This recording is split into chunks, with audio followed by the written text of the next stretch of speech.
in my early 50s at the time, and I decided time was coming nigh that I would have to, or we would have to, think of the future when I did retire and how to invest my money wisely. We just didn't have the knowledge. Yeah. And so we went to people that knew what they were talking about, and they also have given information that we couldn't possibly have done. My feeling is that where to invest, how to invest, I mean, I had a lot of shares, but market goes up and down, and I really didn't have the expertise to sit on a computer or sit watching the share market all the while. I wanted to do other things as well.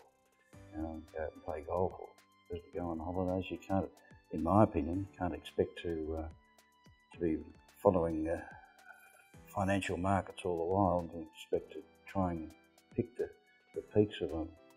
Or more than likely you're going to pick a trough. And so from that point of view, we felt that it was much easier to basically get somebody else with expertise to help us. The other important thing was about 5 years ago, David said, I think you really need to update your will. So, and that was a very good move. And we went and sat down and did all the whys and wherefores and what can happen when there are grandchildren involved. And we looked at the wills, the date the other day, and 5 years have gone. And it's interesting in that time how it's passed. But we wouldn't have followed up with that with as much detail, would we? No, if David hadn't said, you need to look at this and you need to look at that. And it's something people overlook. And also they're younger.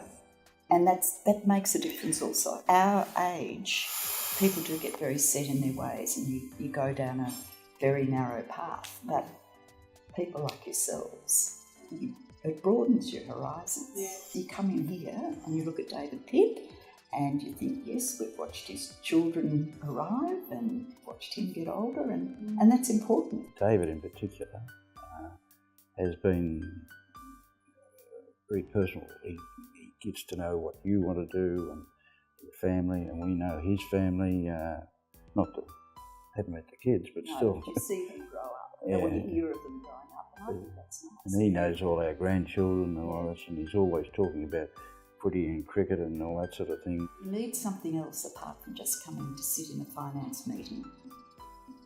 I think you do. I like to sort of hear what's going on, and you feel you get to know them and you can trust them. I mean, we're not rich and famous or anything like that, but we can do what we want to do. Yeah, and I have we've both got complete confidence the way the money has been invested, that we can continue on in a comfortable lifestyle.